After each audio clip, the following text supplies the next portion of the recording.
Entre as disciplinas do ensino fundamental, a educação física é uma que sofreu transformações nos últimos tempos, desde mudanças na pedagogia como na legislação, fato que inclusive colocou em xeque sua própria missão no universo escolar. Durante o período militar no Brasil, por exemplo, entre as décadas de 1960 e 1970, o foco era o preparo físico e a valorização dos estudantes com mais aptidão a uma ou outra modalidade. Hoje, a educação física está mais voltada às dinâmicas humanas do movimento do corpo. Se antes o currículo privilegiava os esportes, hoje o leque se abre para manifestações que vão desde a dança até a luta, das brincadeiras aos esportes radicais. Uma demanda que vem da própria sociedade e que ganha cada vez mais espaço nas escolas. Nesse sentido, quais as transformações que ela sofreu e para onde caminham as atuais discussões sobre currículo escolar e educação física? E de que maneira as mudanças ocorridas na área da educação redimensionam a atuação do professor e sua prática pedagógica. Para esta conversa, recebemos o professor doutor em Educação Lino Castellani Filho, que tem amplos estudos a respeito de políticas públicas da educação física. Ele está à frente do Observatório do Esporte, uma iniciativa da Unicamp que desde 1999 pesquisa linhas de atuação e desenvolvimento do esporte com estudantes e professores. Lino também é autor de livros e ocupou o cargo de secretário nacional de Desenvolvimento do Esporte e do Lazer entre os anos de 2003 e 2006 no Ministério do Esporte.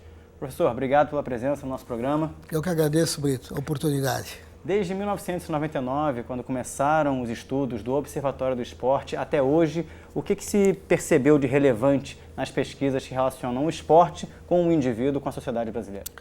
Olha, nós tivemos a oportunidade, ao longo desse período, de estabelecermos leituras de como se dava o processo da administração, da gestão pública no campo do esporte, do lazer, e o lazer não necessariamente restrito ao interesse esportivo, mas também a outros interesses, como turismo, como cinema, como teatro e por aí afora.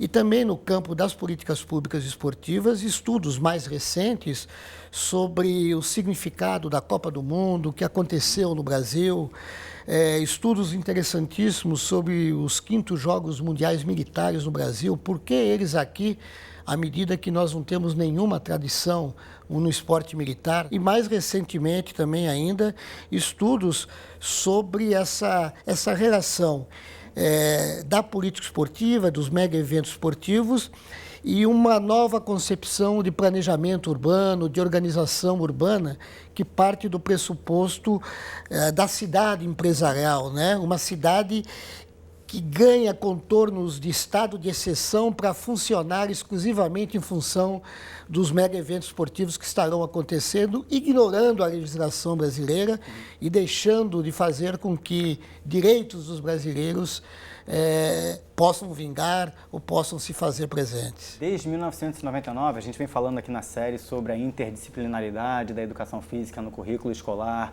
sobre a formação dos indivíduos. O que os estudos desse grupo de pesquisa nos trazem de forma a revelar novas tendências ou até confrontar algumas práticas em curso? Vamos localizar no início dos anos 80, no momento de redemocratização da sociedade brasileira, um momento ímpar para todo o país e também para a nossa educação física escolar.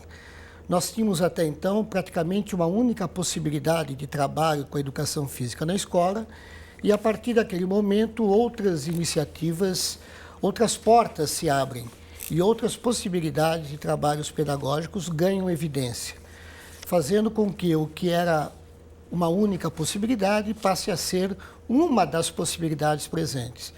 A que mais se desenvolveu de lá para cá é aquela que se pauta pelo estudo, pela apreensão da cultura corporal dos homens e das mulheres brasileiros.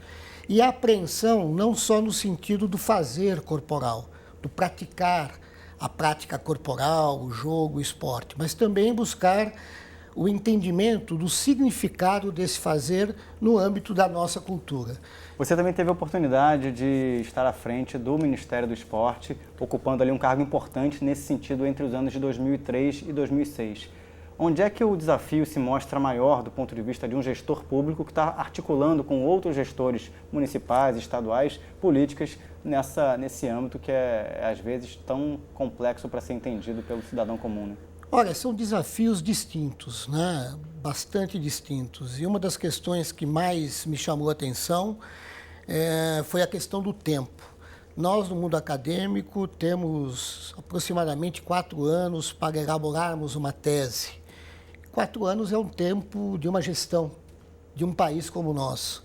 Pela primeira vez na vida, eu teria uma possibilidade de ser hegemônico, né? De poder, junto ao meu grupo, as pessoas que estavam comigo, implementar algo que há bastante tempo vimos construindo no campo teórico. Mas eu não precisei de muito mais do que 30 dias para perceber que também nesse momento, eu teria que desenvolver um papel contra-hegemônico.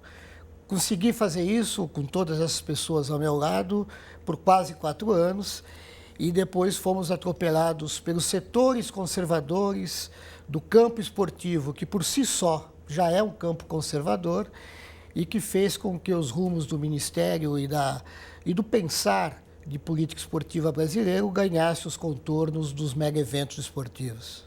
Nesse sentido, já que você trouxe essa informação sobre os mega eventos esportivos, de 96 para cá, de 99 para cá, desde que a Lei de Diretrizes e Bases da Educação ganhou força, desde que o Observatório do Esporte começou a desenvolver suas ações, o que você percebe que mudou na gestão pública brasileira, se é que mudou tanta coisa assim, na ótica para a relação do esporte com o brasileiro? Eu penso que nós perdemos já uma grande oportunidade de fazer com que a população brasileira, a população escolar brasileira em particular, tivesse possibilidade de refletir, de apreender o fenômeno esportivo de uma forma mais ampla, de uma forma de mais totalidade. A possibilidade de se pensar os Jogos Pan-Americanos, os Jogos Militares no Brasil em 2011, os 5º Jogos Mundiais, de pensar a Copa do Mundo FIFA 2014,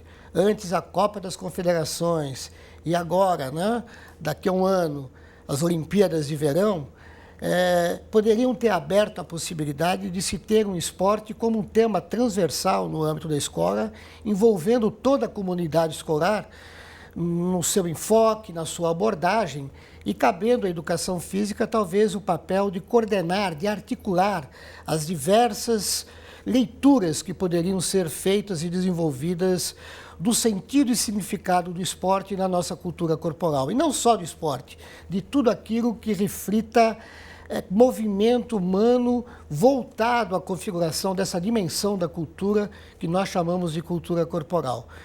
Eu digo que nós perdemos a oportunidade porque isso não aconteceu nos eventos citados, estamos bem próximos do próximo, e não percebo nada no âmbito escolar que me dê elementos para dizer que vamos aproveitar ainda essa oportunidade que nos resta. Falando sobre currículo, o que muda quando a Lei de Diretrizes e Bases da Educação coloca a educação física oficialmente como um componente na rotina escolar? Nós só tivemos 2 leis de diretrizes e bases da educação nacional até agora, a de 61 e a de 96, a 94. Nesse movimento todo, a educação física só tinha uma possibilidade de se fazer presente no âmbito da escola. Ela estava presa ao parâmetro da aptidão física. Ela tinha que buscar a promoção da saúde, e saúde entendida na sua dimensão objetiva, de natureza biofisiológica. Isso fez com que, em 71, por exemplo, um decreto-lei regulamentasse o artigo 7º de uma lei que altera, modifica, renova a LDB de 61 sobre educação física, dizendo que ela deveria ser obrigatória, né?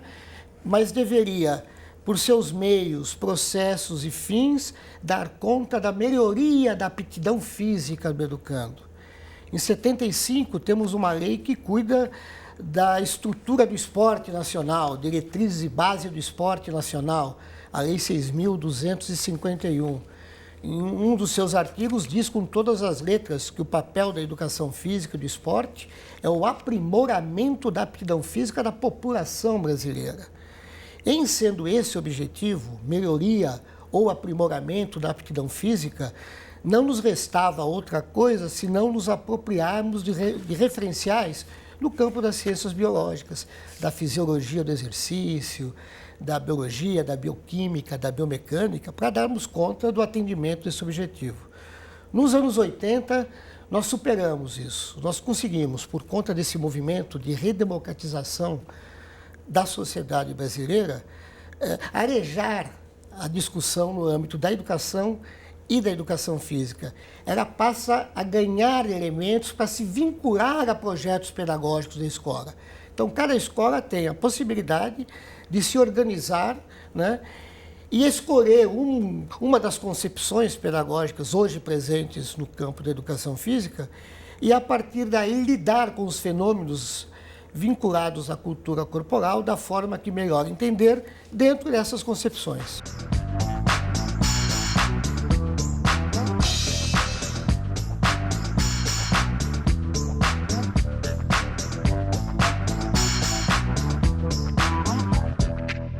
Nós não temos nas nossas escolas o cuidado com as quadras, piscinas, pistas que temos com a sala, deveríamos ter também com as salas de aula. É a sala de aula do professor de educação física. Mas é uma sala de aula que não deve servir só para praticar alguma coisa, mas também se valer da possibilidade de refletir sobre o que vem sendo praticado, sobre o que estaria sendo praticado. Qual é o papel hoje do profissional de educação física, seja o professor para lidar com seus alunos, seja o professor para debater e decidir o que vai ser ensinado para alunos no sentido da educação física? Eu penso que ele tem hoje um amálgama, um acervo teórico bastante grande para se inserir na discussão de projetos pedagógicos, de projetos de escolarização, isso no âmbito da escola, e de políticas públicas para a educação física, voltadas ao universo da saúde pública brasileira, que não tinha até os anos 80. Porque eu sou de uma época, de uma geração, que foi formado como licenciado, sem nunca ter discutido a escola brasileira. Eu sabia de basquetebol na escola, me ensinavam muito basquetebol e nada de escola. Futebol na escola, muito futebol, nada de escola. E hoje não. Eu, para me tornar hoje licenciado em educação física, eu preciso conhecer a educação escolar, política educacional, a dinâmica da educação básica e, a partir daí, buscar nas diretrizes da educação física qual conhecimento dela precisa chegar na escola, como chegar, como organizá-lo na escola e como sistematizá-lo. Esse é um movimento rico no meu modo de ver. Qual o legado que uma competição como as Olimpíadas pode deixar para o Brasil no que diz respeito à sua atividade, às discussões que fazem parte da sua rotina no âmbito da educação física e do observatório? A possibilidade de a gente dizer como não deveríamos ter feito, como podemos fazer, como jamais poderíamos ter jogado fora uma oportunidade tão grande, né, de termos eventos tão significativos no campo esportivo no Brasil, pautados por uma outra agenda que não necessariamente ou primordialmente a agenda esportiva. É isso que acontece com os mega eventos e o desenvolvimento urbano das cidades, por exemplo? Correto, Brito. Qualquer mega evento, a visita do Papa aqui foi um mega evento. Ela mexe na cidade, mexe com o negócio, mexe com o comércio, né? E como foi um evento pontual, esse, por exemplo, da visita do Papa aqui, não mexe necessariamente na estrutura da mobilidade urbana ou coisa e tal. Mas eventos como a Copa, como eventos como os Jogos Olímpicos, eles trazem a ideia de que a cidade precisa se reciclar, precisa ou ganha uma rara oportunidade de modificar a sua forma de se fazer cidade.